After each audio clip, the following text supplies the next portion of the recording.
तो हेलो दोस्तों, हेलो बच्चों और हेलो मेरे स्टूडेंट्स। तो आशा करता हूँ कि आप लोग के एग्ज़ाम अच्छे जा रहे होंगे। और जो बच्चे एग्ज़ाम से पहले 2 दिन पढ़ते हैं तो उनको अगर मेरा वीडियो मिला है तो वो भी चैनल को सब्सक्राइब करें। और जो हमारे पुराने बच्चे हैं वो वीडियो को शेयर करें और नए नए लोगों को बताएं। तो हमारा भी चल रहा था फार्मास्यूटिकल बायोटेक्नोलॉजी। फार्मास्यूटिकल बायोटेक्नोलॉजी एक थोड़ी सी टफ सब्जेक्ट है क्योंकि इसमें जेनेटिक्स के एप्लीकेशंस वगैरह यूज़ किए जाते हैं। तो हमारा फार्मास्यूटिकल केमिस्ट्री में मतलब इंडस्ट्रियल में हमारा क्या मेडिसिन का क्या यूज़, उसकी प्रॉपर्टी कैसे बनाते हैं, उसमें नए नए एपीआई में कैसे अपन जीन में किसी ड्रग से जैसे कि जो हमारा इंसुलिन था, इंसुलिन के जीन को अपन लोग शू मतलब जो हमारा पिग्स होते थे, पिग यानी सुअर, उनसे निकालते थे पहले इंसुलिन। तो ऐसे ऐसे करके हमारा ये सब बायोटेक्नोलॉजी में अपन जीन को मैनिपुलेट करते हैं। ठीक है, जीन के मैनिपुलेशन में अभी तक हम लोगों ने पढ़ लिया रिकॉम्बिनेंट डीएनए टेक्नोलॉजी हमारा कंप्लीट हो चुका है। ठीक है, रिकॉम्बिनेंट डीएनए टेक्नोलॉजी में अपन क्या पढ़ा था? रिकॉम्बिनेंट डीएनए टेक्नोलॉजी में रिकॉम्बिनेंट डीएनए टेक्नोलॉजी में अपन ने पढ़ा था कि कैसे हमारा जो जीन जो होता है वो एक डिज़ायर्ड डीएनए के साथ, यानी जीन जो हमारा डिज़ायर्ड डीएनए है वो वेक्टर डीएनए के साथ मिलके हमारा रिकॉम्बिनेंट डीएनए मिलकर आता है। वेक्टर डीएनए कौन हो गया? जो हमारा प्लाज्मिड वेक्टर था वही हमारा वेक्टर डीएनए होता है। तो desired DNA plus vector DNA हमारा रिकॉम्बिनेंट डीएनए बन जाता है। अब अपन इसमें आज देखेंगे कि कौन सा ट्रांसफॉर्मेंट होता है, कौन नॉन ट्रांसफॉर्मेंट होता है। तो ट्रांसफॉर्मेंट कौन होता है एंड नॉन ट्रांसफॉर्मेंट। ट्रांसफॉर्मेंट पहले देख लेते हैं। ठीक है, अगर अपन ट्रांसफॉर्मेंट की बात करें तो अगर अपन ट्रांसफॉर्मेंट की बात करें तो अगर अपन का बैक्टीरिया के अंदर से, क्योंकि अपन ने प्लाज्मिड को निकाला था, अगर क्या कहते हैं रिकॉम्बिनेशन होने के बाद, मान लीजिए ये हमारा vector DNA plus Dzire DNA है, तो ये हमारा रिकॉम्बिनेंट आर डीएनए है। ठीक है, आर डीएनए अगर रिकॉम्बिनेशन होने के बाद ये हमारा है न्यूक्लियोइड, और ये हमारा यही प्लाज्मिड को निकाला था, इससे प्लाज्मिड को एक बार निकाला। अब रिकॉम्बिनेंट डीएनए को अगर अपन वापस से बैक्टीरिया में डाल देंगे तो इसको क्या बोलते हैं? ट्रांसफॉर्मेंट। ठीक है, तो ये क्या है? हमारा ट्रांसफॉर्मेंट है। अगर रिकॉम्बिनेंट डीएनए, ठीक है, रिकॉम्बिनेंट डीएनए अगर जो हमारा वेक्टर डीएनए और डिजायर्ड डीएनए के साथ रिकॉम्बिनेशन नहीं हुआ तो इसको क्या बोलेंगे? नॉन रिकॉम्बिनेंट बोलेंगे। तो नॉन रिकॉम्बिनेंट जो था, नॉन रिकॉम्बिनेंट अगर ये इस पे नहीं गया बैक्टीरिया के अंदर नहीं गया तो इसको क्या बोलेंगे? नॉन ट्रांसफॉर्मेंट बोलेंगे। ठीक है, नॉन ट्रांसफॉर्मेंट बोलेंगे। अगर वो बैक्टीरिया के अंदर चला गया तो उसको ट्रांसफॉर्मेंट बोलेंगे, अगर बैक्टीरिया के अंदर नहीं गया तो उसको क्या बोलेंगे? अपन नॉन ट्रांसफॉर्मेंट बोल देंगे। ठीक है, तो transformant and non transformant clear है। इसके बाद अगर अपन देखते हैं कि जो हमारा ट्रांसफॉर्मेंट एंड नॉन ट्रांसफॉर्मेंट था, इसकी पहचान कैसे की जाती है? अब हमें कैसे पता चलेगा कि कोई भी हमारा ट्रांसफॉर्मेंट है या नॉन ट्रांसफॉर्मेंट है? तो इसके लिए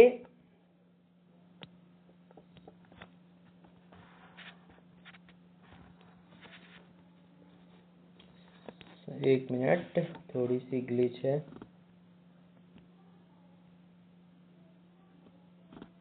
हाँ, ठीक है, तो हमें कैसे पता चलेगा रिकॉम्बिनेंट नॉन रिकॉम्बिनेंट है? ठीक है, तो नॉन ट्रांसफॉर्मेंट जो होता है, अगर अपन इसकी बात करें, एक मिनट, अगर अपन नॉन ट्रांसफॉर्मेंट की बात करें तो जो हमारा नॉन ट्रांसफॉर्मेंट हो जरूरी नहीं है वो रिकॉम्बिनेंट ही हो। इसका मतलब या तो जो हमारा ट्रांसफॉर्मेंट है यानी कि जो हमारा ट्रांसफर हो रहा है, ठीक है, यानी कि जो हमारा बैक्टीरिया के अंदर ट्रांसफर हो रहा है वो रिकॉम्बिनेंट भी हो सकता है एंड नॉन रिकॉम्बिनेंट भी हो सकता है। तो अब हमें कैसे पता चलेगा जो नॉन रिकॉम्बिनेंट है वो ट्रांसफॉर्मेंट है? तो इसके लिए अपन तो ठीक है, वो जो रिकॉम्बिनेंट होगा वो जरूरी नहीं है कि ट्रांसफॉर्मेंट हो। ठीक है, लेकिन ऐसा भी हो सकता है जो नॉन रिकॉम्बिनेंट है वो बैक्टीरिया के अंदर चला जाए, मतलब ट्रांसफॉर्मेंट। तो इसके लिए हम कैसे पता लगाएंगे कि ट्रांसफॉर्मेंट है एंड नॉन ट्रांसफॉर्मेंट? ठीक है, तो कैसे हम पता लगाते हैं, आइए अब वो देखते हैं। ठीक है, तो कैसे हम पता लगाएंगे? तो जो रिकॉम्बिनेंट होगा वो, ठीक है, अब ये हो गया। तो अब ट्रांसफॉर्मेंट भी है, नॉन रिकॉम्बिनेंट भी है। अब कोई मान लो कोई हमारा प्लाज्मिड वेक्टर ट्रांसफॉर्मेंट भी है एंड रिकॉम्बिनेंट भी है, तो और नॉन ट्रांसफॉर्मेंट एंड रिकॉम्बिनेंट भी है। ठीक है, दोनों हो सकते हैं। तो अब इसके लिए 1972 में कौन आए, दो साइंटिस्ट आए 1972 में हमारे दो साइंटिस्ट आए 1972 में हमारे क्या है, दो साइंटिस्ट आए। कौन, कोहेन एंड बोयर। जो कोहेन एंड बोयर थे, इन्होंने क्या किया, फर्स्ट आर्टिफिशियल रिकॉम्बिनेंट डीएनए बनाया। ठीक है। तो आर्टिफिशियल रिकॉम्बिनेंट डीएनए बनाया। तो अगर कोई पूछे आपसे कि 19 मतलब किसने सबसे पहले आर्टिफिशियल रिकॉम्बिनेंट डीएनए बनाया, तो जो हमारे कोहेन एंड बोयर थे, उन्होंने फर्स्ट आर्टिफिशियल रिकॉम्बिनेंट डीएनए बनाया। अब जो नॉर्मल बैक्टीरिया था वो क्या कहता है, एंटीबायोटिक रेजिस्टेंस रखता है, यानी कि अगर उसको एंटीबायोटिक में डाल देंगे तो वो मर जाएगा। ठीक है, जो नॉर्मल बैक्टीरिया होता है does not have antibiotic resistance, यानी कि नॉर्मल बैक्टीरिया जो था एंटीबायोटिक के खिलाफ रेजिस्टेंस नहीं रखता। तो अगर अपन उसको एंटीबायोटिक्स में डाल देंगे तो वो मर जाएगा, क्योंकि उसके खिलाफ रेजिस्टेंस ही नहीं है। अपन एंटीबायोटिक्स खाते हैं, ठीक है, एंटीबायोटिक जब अपन खाते हैं तो क्या कहते हैं, बैक्टीरिया अगर उसके खिलाफ कोई जो हमारे, मान लीजिए कि हमारे बॉडी में कोई पैथोजेनिक बैक्टीरिया आ गया, तो हमारे बॉडी में जब कोई पैथोजेनिक बैक्टीरिया आ गया तो उसके खिलाफ हमारा बैक्टीरिया अगर उसके खिलाफ कोई रेजिस्टेंस नहीं बनाएगा तो तब वो सर्वाइव ही नहीं करेगा हमारे बॉडी में। ठीक है, तो इसीलिए अपन खाते हैं एमॉक्सिसिलिन, ये जो अपन एजिथ्रोमाइसिन, ये सब जितनी भी टैबलेट्स होती हैं, तो ये हमारी एंटीबायोटिक्स का काम करती हैं, जो बैक्टीरिया को किल कर देती हैं। तो एंटीबायोटिक्स का काम क्या होता है, जो बैक्टीरिया को किल कर देती हैं। तो नॉर्मल बैक्टीरिया में कोई भी एंटीबायोटिक रेजिस्टेंस नहीं होता। इसके लिए क्या होता है, अब अगर आप इसको डालेंगे तो ये इसके अंदर मर जाएगा, क्योंकि एंटीबायोटिक रेजिस्टेंस तो है ही नहीं। ठीक है, उसमें अब नॉर्मल बैक्टीरिया में जब एंटीबायोटिक्स डालते हैं तो वो मर जाता है। क्यों, क्योंकि उसके पास कोई रेजिस्टेंस जीन नहीं होती। लेकिन कुछ बैक्टीरिया नहीं मरते, क्योंकि उनके पास एंटीबायोटिक जीन रेजिस्टेंस जीन होती है। अब वो बैक्टीरिया को हार्वर्ड, ये कोहन एंड बोयर ने वो बैक्टीरिया को पहचाना कि कौन सा इन्होंने बहुत सारे बैक्टीरिया लिए होंगे अपने लैब में, तो उन्होंने देखा कौन एंटीबायोटिक के खिलाफ रेजिस्टेंस शो कर रहे हैं, यानी कि ऐसे बैक्टीरिया को उन्होंने ढूंढा जो एंटीबायोटिक्स में डालने के बाद भी रेजिस्टेंस शो कर रहे थे। ठीक है, तो उन्होंने देखा bacteria have resistance gene in plasmid, तो प्लाज्मिड के अंदर रेजिस्टेंस जीन होती है। तो उन्होंने कौन सा लिखा, साल्मोनेला टाइफी। ठीक है, जो कि साल्मोनेला टाइफी जो कि टाइफाइड को फैलाता था, उसके बैक्टीरिया के अंदर प्लाज्मिड में, उस बैक्टीरिया के अंदर के जो प्लाज्मिड था, ठीक है, उसमें क्या था, एआरजी जीन थी। ठीक है, एग्रोबैक्टीरियम, तो क्या बोलेंगे इसको, साल्मोनेला टाइफी, एआरजी जीन। ठीक है, अब जो, ठीक है, आर्टिफिशियल रिकॉम्बिनेंट जीन थी, तो अब इसको क्या कहते हैं, इसको, इस जीन को अपन ने काट दिया तो अब आर्टिफिशियल रिकॉम्बिनेंट जीन बन गया। अब ये जीन थी, ठीक है, एआरजी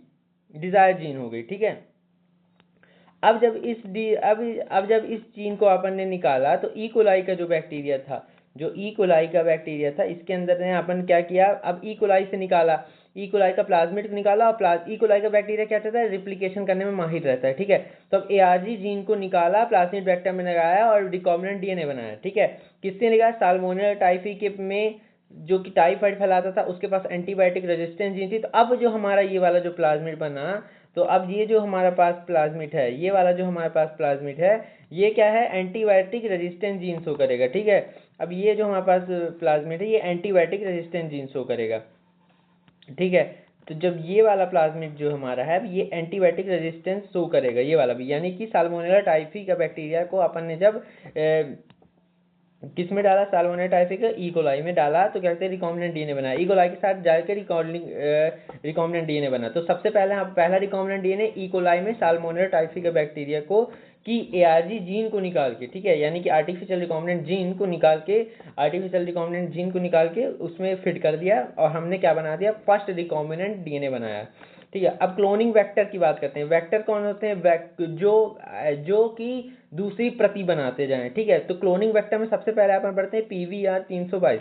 ठीक है, जिसको बोलते हैं, पी का मतलब होता है प्लाज्मिड, बी से होता है हमारा बोलिवर, एंड आर से होता है हमारा रोटिगर। ये हमारे ये साइंटिस्ट थे। ठीक है, रोटिगर साइंटिस्ट थे। ठीक है, तो PVR 322, ठीक है, 322 हमारा स्टेन है, यानी 332 नाम का स्टेन है। ठीक है, इसके बाद बात करते हैं, अगर अपन बात करें, ठीक है, तो जो नॉर्मल इकोलाई बैक्टीरिया था वो does not have resistance gene and antibiotic, ये हमें पता चल गया। ठीक है, तो अब हमारी ये मान लो बैक्टीरिया है, ये हमारी इसकी सेल मेम्ब्रेन है, ये हमारी सेल वॉल है, और ये हमारा क्या है, न्यूक्लियोइड है। ठीक है, यूनिकॉर्ड। तो बैक्टीरिया इन जो हमारा अब इस बैक्टीरिया को अपन ने टेट्रासाइक्लिन के एक सॉल्यूशन में डाल दिया। टेट्रासाइक्लिन क्या होता है, हमारा एंटीबायोटिक था, ठीक है। अब बैक्टीरिया नॉर्मल बैक्टीरिया था, ठीक है, नॉर्मल बैक्टीरिया का प्लाज्मिड था, सेल वॉल थी, ठीक है, इसको अपन ने टेट्रासाइक्लिन के उसमें डाल दिया। अब जो हमारा प्लाज्मिड था इसका, तो ये वाले बैक्टीरिया जब एंटीबायोटिक में दो टाइप के एंटीबायोटिक होते हैं, पहला एम्पिसिलिन होता है, टेट्रासाइक्लिन, तो दोनों में रेजिस्टेंस हो गया, मतलब नहीं मरा, ठीक है। अब इस बैक्टीरिया का नाम क्या था, बैक्टीरिया को टेट्रासाइक्लिन में डाला, ठीक है।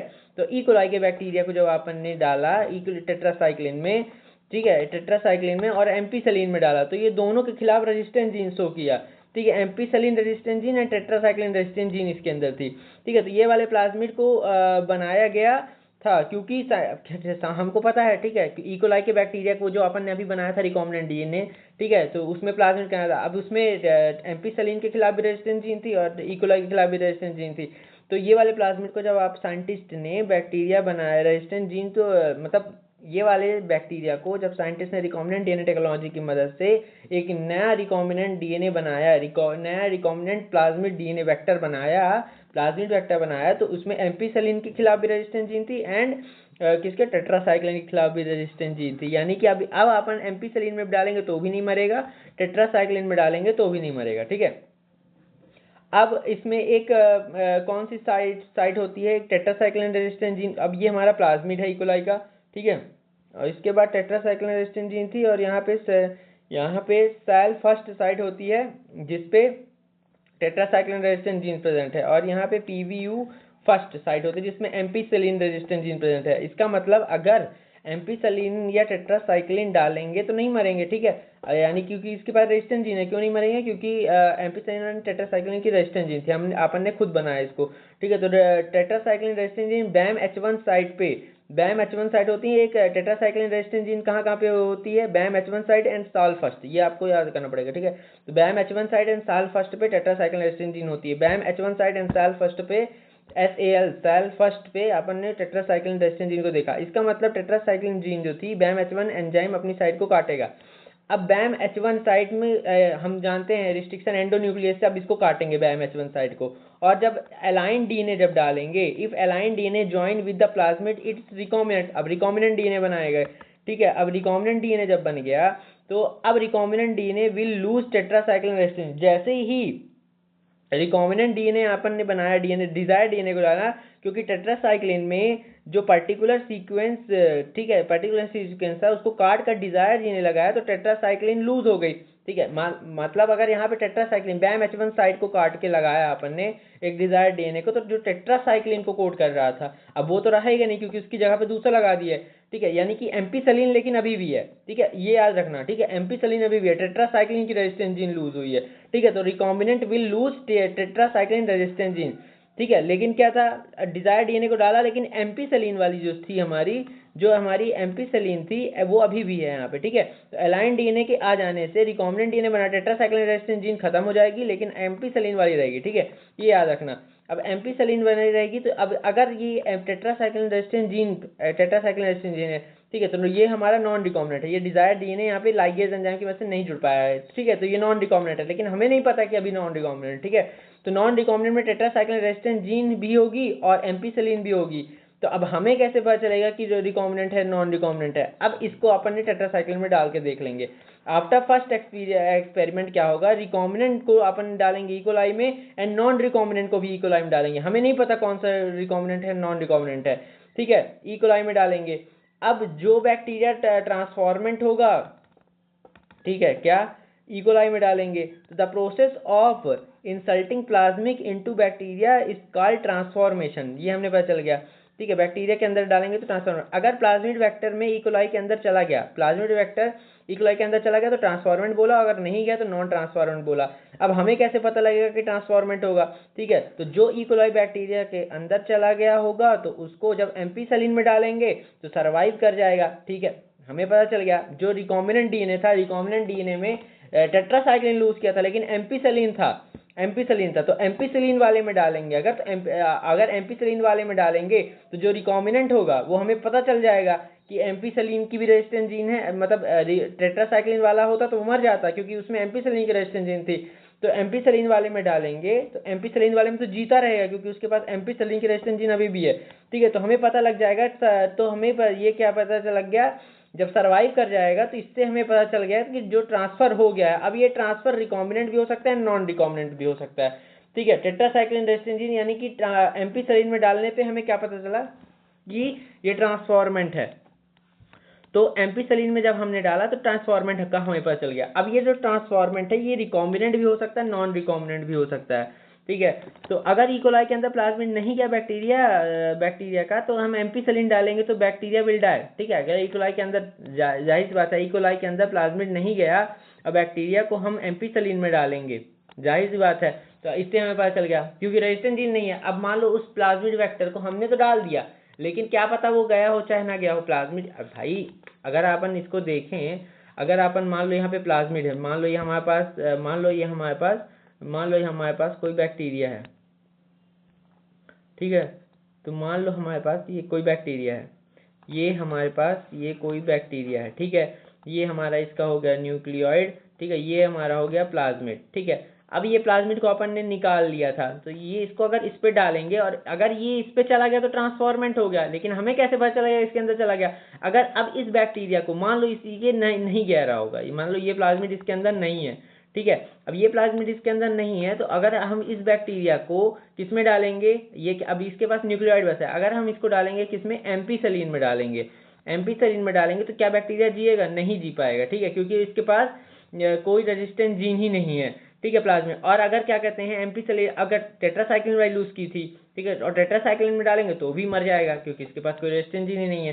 तो ट्रांसफॉर्मेंट एंड नॉन ट्रांसफॉर्मेंट का हमें पता चल गया। अब वो ट्रांसफॉर्मेंट एंड नॉन ट्रांसफॉर्मेंट का हमें जब पता चल गया, ठीक है, मर जाए, अगर जी गया तो ट्रांसफॉर्मेंट, अगर मर गया तो नॉन ट्रांसफॉर्मेंट, मतलब सॉरी, अगर जी गया, हाँ, अगर जी गया तो रिकॉम्बिनेंट है एंड अगर मर गया तो नॉन रिकॉम्बिनेंट है, ठीक है। ये हमें पता चल गया।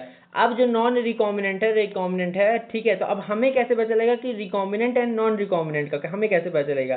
ट्रांसफॉर्मेंट का तो पता चल गया कि ट्रांसफॉर्मेंट एंड नॉन ट्रांसफॉर्मेंट। अगर वो बैक्टीरिया जी गया, रिकॉम्बिनेंट रहा होगा तो जी गया आएगा, ठीक है, रिकॉम्बिनेंट रहा होगा तो जी जाएगा, यानी कि इसके अंदर प्लाज्मिड। और अगर नहीं गया होगा, ट्रांसफॉर्मेंट ही नहीं गया होगा उसके अंदर, तो कैसे जिएगा, नहीं जिएगा। तो अब हमें कैसे पता चलेगा रिकॉम्बिनेंट है कौन कौन नॉन रिकॉम्बिनेंट है। तो इसके लिए क्या करते हैं कि इसके लिए, ठीक है, इसके लिए अपन क्या करते हैं, recombinant and non recombinant tetracycline में डालेंगे, तो रिकॉम्बिनेंट को भी टेट्रासाइक्लिन में डाला एंड नॉन रिकॉम्बिनेंट को भी किस में डाला, टेट्रासाइक्लिन में। देखो ट्रांसफॉर्मेंट के लिए चेक करने के लिए, जब ट्रांसफॉर्मेंट के लिए अपन को चेक करना था उसको एम्पिसिलिन में डालते हैं, एंड जब क्या कहते हैं रिकॉम्बिनेंट को चेक करना रहता है तो उसको टेट्रासाइक्लिन में डालते हैं। तो अब क्या होगा टेट्रासाइक्लिन में डालने के बाद, तो देखो जोड़ने से रेजिस्टेंस लूज होती है ना कि काटने से, पहली बात ये बात को याद रख लो, जोड़ने से रेजिस्टेंस लूज होती है ना कि काटने से, ठीक है। तो जब हम डिजायर्ड डीएनए को जोड़ते हैं तो रेजिस्टेंस लूज हो जाती है। तो अब टेट्रासाइक्लिन के पास टेट्रासाइक्लिन की रेजिस्टेंस जीन तो है नहीं, ठीक है, ठीक है। तो अब recombinant will die after putting tetracycline, क्योंकि रिकॉम्बिनेंट जब बना तो टेट्रासाइक्लिन के लिए रेजिस्टेंस लूज कर दिया, ठीक है। जब रिकॉम्बिनेंट बनता है तो टेट्रासाइक्लिन के लिए रेजिस्टेंस लूज कर देता है। तो यानी कि अब उस बैक्टीरिया को अगर अपन ने डालेंगे तो हमें ये पता चल जाएगा कि वो रिकॉम्बिनेंट है। और अगर नॉन रिकॉम्बिनेंट वाले प्लाज्मिड को अगर मतलब ट्रांसफॉर्मेंट तो हुआ होगा, नॉन रिकॉम्बिनेंट वाले का भी ट्रांसफॉर्मेंट हो सकता है एंड रिकॉम्बिनेंट वाले का भी ट्रांसफॉर्मेंट हो सकता है। अब उस बैक्टीरिया को टेट्रासाइक्लिन में डालेंगे नॉन रिकॉम्बिनेंट को, तो अगर नॉन रिकॉम्बिनेंट होगा तो मतलब रेजिस्टेंस जो टेट्रासाइक्लिन की थी वो लूज नहीं हुई होगी। तो अगर नॉन रिकॉम्बिनेंट को डालेंगे, काट के तो कोड डाल दिए, जब डीएनए डिजायर्ड डीएनए जुड़ा ही नहीं नॉन रिकॉम्बिनेंट वाला, तो अगर डाल दिए तो ये चेक कर लिए तो हमें पता चल गया कि ये जो ट्रांसफॉर्मेंट है, ट्रांसफॉर्मेंट का तो हमें पता चल गया जो नॉन रिकॉम्बिनेंट वाला है, ठीक है। जो हमारे पास जो ट्रांसफॉर्मेंट है, ठीक है, नॉन रिकॉम्बिनेंट वाला, जो हमारे पास नॉन रिकॉम्बिनेंट वाला ट्रांसफॉर्मेंट है, ठीक है, ये, ठीक है, ये जो हमारे पास नॉन रिकॉम्बिनेंट वाला ट्रांसफॉर्मेंट है, नॉन रिकॉम्बिनेंट एंड ट्रांसफॉर्मेंट, ठीक है।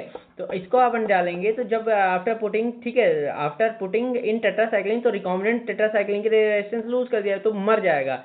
लेकिन जो ट्रांसफॉर्मेंट वाला है ये, यानी कि जो नॉन रिकॉम्बिनेंट है, ठीक है, जो नॉन रिकॉम्बिनेंट है ये वाला, जो नॉन रिकॉम्बिनेंट है, तो उसके लिए अभी टेट्रासाइक्लिन रेजिस्टेंस तो वो जी जाता है, ठीक है, जी जाता है। इससे हमें पता चल गया कौन रिकॉम्बिनेंट है एंड कौन नॉन रिकॉम्बिनेंट है। तो अब हमें ये पता चल गया कि एम्पीसिलिन में डालने से हमें पता चलता है कौन ट्रांसफॉर्मेंट है एंड कौन नॉन ट्रांसफॉर्मेंट है। ठीक है, एम्पीसिलिन में अगर डालेंगे तो अगर जो ट्रांसफॉर्मेंट वाला होगा वो ऑब्वियसली जी जाएगा। ठीक है, और क्योंकि टेट्रासाइक्लिन की रेजिस्टेंस जीन तो उसमें ऑलरेडी लूज हो गई, टेट्रासाइक्लिन का भी नहीं देख रहा है, तो जो हमारा रिकॉम्बिनेंट होगा वो उसमें जी जाएगा और जो नॉन रिकॉम्बिनेंट होगा वो मर जाएगा एम्पीसिलिन में डालने से। और टेट्रासाइक्लिन में डालने से हमें क्या पता चला, टेट्रासाइक्लिन में डालने से हमें ये पता चला कि जो हमारे पास रिकॉम्बिनेंट है, जो हमारा रिकॉम्बिनेंट है नॉन रिकॉम्बिनेंट है, वो हमें पता चल गया। तो एम्पीसिलिन में डालने से हमारा क्या पता चलता है, ट्रांसफॉर्मेंट नॉन ट्रांसफॉर्मेंट का, और टेट्रासाइक्लिन में डालने से हमें पता चलता है कौन रिकॉम्बिनेंट है कौन नॉन रिकॉम्बिनेंट है। इसके बाद अपन अगर अलग देखते हैं तो अदर काइंड ऑफ वेक्टर कौन कौन से होते हैं। तो कॉस्मिड वेक्टर होता है पहला, कॉस्मिड यानी कि कॉज प्लस प्लाज्मिड से मिलकर बना होता है वेक्टर। ठीक है, ठीक है, कॉस्मिड यानी कि कॉस साइट होती है एक बैक्टीरियोफेज वायरस में, एक कॉस साइट होती है एक जिसको लैम्डा बैक्टीरियोफेज वायरस बोलते हैं अगर, तो लैम्डा बैक्टीरियोफेज वायरस में तो कॉस साइट होती है। ठीक है, ये एक न्यूक्लियोटाइड के ऊपर होती है एक साइट जिसको कॉस साइट बोलते हैं। ठीक है, तो कॉस्मिड यानी कि कॉस्मिड यानी कॉज प्लस प्लाज्मिड। अब प्लाज्मिड के साथ अगर ये जुड़ गया तो इसको कॉस्मिड बोले। तो बैक्टीरियोफेज की कॉस साइट के प्लाज्मिड को प्लाज्मिड से अगर जोड़ दिए तो कॉस्मिड बन गया, यानी कि कॉस साइट को निकाल के प्लाज्मिड के साथ जोड़ दिए, डिजायर्ड डीएनए बनाया, रिकॉम्बिनेंट डीएनए बनाया, तो उसको बोल दिए कॉस्मिड। अब ये कॉस्मिड का यूज क्या है, वेक्टर जो अपने अंदर डिजायर डीएनए रख सके, कॉस्मिड बना दिया, यानी कि वेक्टर जो अपने अंदर डिजायर डीएनए को रख सकते हैं। अब इसकी पावर कितने की है, ठीक है, इसकी मतलब कितने तक को रख सकता है, तो ये कोई 100 to 200 kb तक के डिजायर डीएनए को रख सकता है। ठीक है, इसके बाद फेजमिड की बात करें यानी कि फेजमिड यानी कि फेज। ठीक है, तो एक लैम्डा बैक्टीरियोफेज होता है, तो लैम्डा बैक्टीरियोफेज का न्यूक्लियोटाइड निकाला और उसको डिजायर डीएनए के साथ जोड़ दिया, तो फेज साइट को प्लाज्मिड के साथ जोड़े तो बन गया फेजमिड। ठीक है, तो cos site plus plasmid cosmid and phase plus plasmid तो फेजमिड। तो ये रिकॉम्बिनेंट डीएनए हमारा ये बन गया। इसके बाद एक जो मैंने सबसे पहले शुरू में एग्जांपल दिया था, एग्रोबैक्टीरियम ट्यूमीफेरस। ठीक है, एग्रोबैक्टीरियम ट्यूमीफेरस एक बैक्टीरिया होता है। ठीक है, अब ये बैक्टीरिया क्या करता है कि ये बैक्टीरिया हमारा क्या पौधों की रूट में जाकर ट्यूमर इंड्यूस करता है। ठीक है, तो एपिडर्मिस लेयर होती है एक पौधे की रूट में, एक एपिडर्मिस होती है, पहला राइजोइड्स होते हैं ऊपर। ठीक है, यानी कि जो न्यूट्रिशन एब्जॉर्ब करते हैं, एंड फिर उसके नीचे होती है एपिडर्मिस एंड कॉर्टेक्स। ठीक है, फिर नीचे पूरा स्टील वगैरह होता है, उसमें हमारा एंडोडर्मिस वगैरह जितनी चीज़ें होती हैं, कैस्पेरियन स्ट्रिप्स वगैरह होती हैं वहाँ पे, तो बहुत डिटेल में अपन को अभी नहीं जाना है। तो एग्रोबैक्टीरियम ट्यूमीफेरस क्या था, बैक्टीरिया है जो कि पौधों की जड़ों में जाकर ट्यूमर इंड्यूस करता है। ठीक है, ट्यूमर इंड्यूस करता है, तो ए ट्यूम बैक्टीरिया इन्वेज द कॉर्टेक्स, तो ए ट्यूम बैक्टीरिया इन्वेज एंड कौन सा सिंड्रोम कर देता है, क्राउन गॉल ट्यूमर कर देता है। कौन सा जड़ों में कौन सा ट्यूमर करता है, क्राउन गॉल ट्यूमर।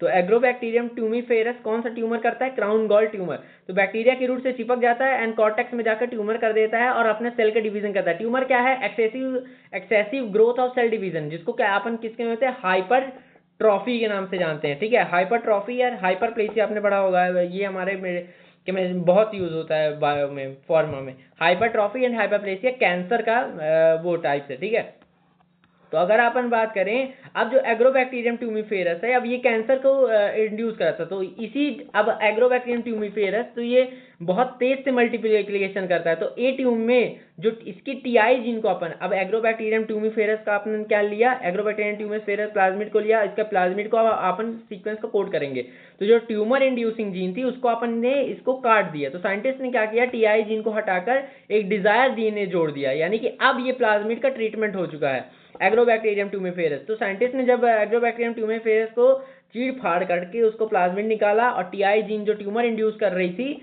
उस जीन को निकाल के साइंटिस्टों ने क्या किया कि एक डिजायर डीएनए को बनाया, अलाइन डीएनए के साथ मिलकर एक नया रिकॉम्बिनेंट स्वस्थ डीएनए बनाया, स्वस्थ प्लाज्मिड बनाया, और इस प्लाज्मिड को वापस से एग्रोबैक्टीरियम ट्यूमीफेरस में डाल दिया। और जब इस एग्रोबैक्टीरियम ट्यूमीफेरस को वापस से रूट के साथ ट्रीटमेंट दिया, यानी कि अब मेडिकल ट्रीटमेंट देंगे रूट को, तो एग्रोबैक्टीरियम ट्यूमीफेरस का जो अब न्यू वाला प्लाज्मिड है उसमें टीआई जीन तो है नहीं ट्यूमर इंड्यूस करने की, तो अब ये अपनी मल्टीपल कॉपी बना देगा प्लाज्मिड की। प्लाज्मिड की बहुत सारी न्यूक्लियस की मल्टीपल कॉपी बनाता जाएगा और जब ये बहुत सारी कॉपी बना देगा तो ये कॉर्टेक्स से हमारा ट्यूमर धीरे धीरे करके खत्म हो जाएगा। तो फास्ट मल्टीप्लाई करेगा और डिजायर डीएनए की मल्टीपल कॉपी कर देगा, जिससे पहले से मौजूद टीआई जीन खत्म हो जाएगी। अब एग्जाम में बहुत बार आता है कि जेनेटिक इंजीनियर प्लांट में कौन सा बैक्टीरिया यूज किया जाता है, तो agrobacterium tumefaciens most widely used bacteria है, जो कि हमारा प्लांट में मल्टीप्लाई करता है। ठीक है, अब चौथा वेक्टर है रेट्रोवायरस। रेट्रोवायरस क्या होता है?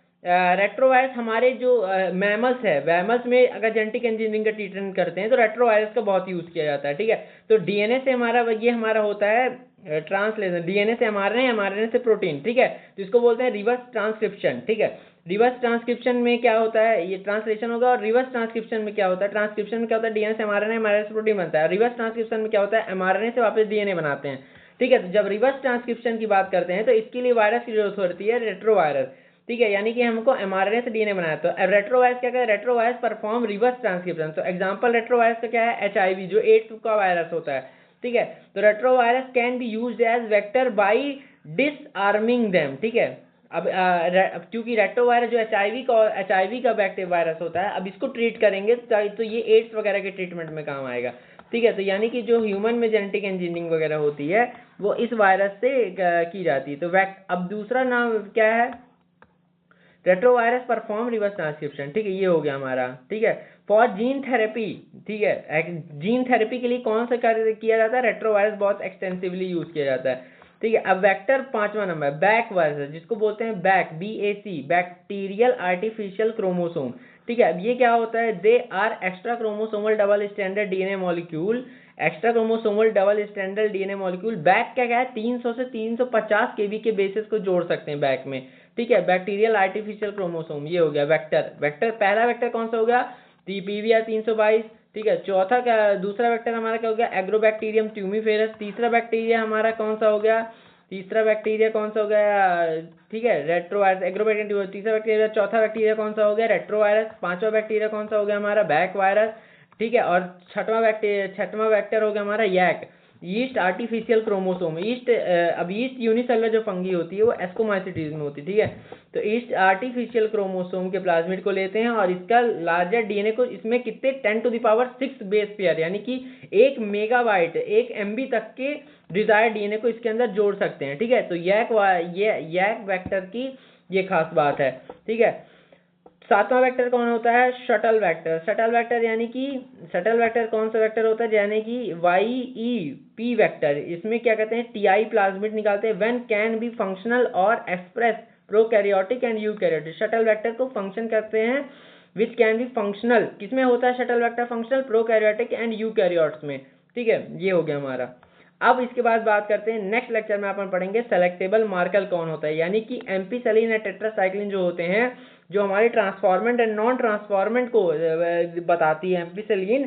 ठीक है, तो अब क्या सेलेक्टेबल मार्कर के थ्रू अपन क्या करते हैं, रिकॉम्बिनेंट एंड नॉन रिकॉम्बिनेंट की पहचान करके उसको पर्टिकुलर सीक्वेंस से कट करते हैं। ठीक है, ये हो गया। तो सेकंड एंटीबायोटिक्स की बात करेंगे अपन। ठीक है, recombinant and non recombinant selectable marker के थ्रू अपन इसको देख सकते हैं। ठीक है, अब इसको नेक्स्ट लेक्चर में पढ़ेंगे। अगर आपको इतना समझ आया तो हमारे चैनल को सब्सक्राइब करिए, और आपका पूरा टॉपिक 3 वीडियो में कंप्लीट हो जाएगा। नेक्स्ट वीडियो में पूरी बायोटेक्नोलॉजी कंप्लीट हो जाएगी, जिससे आप कहीं से भी क्वेश्चन आ जाए तो कुछ भी बना सकते हैं।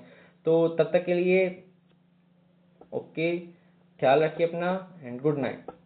चैनल को सब्सक्राइब करना मत भूलना। ओके।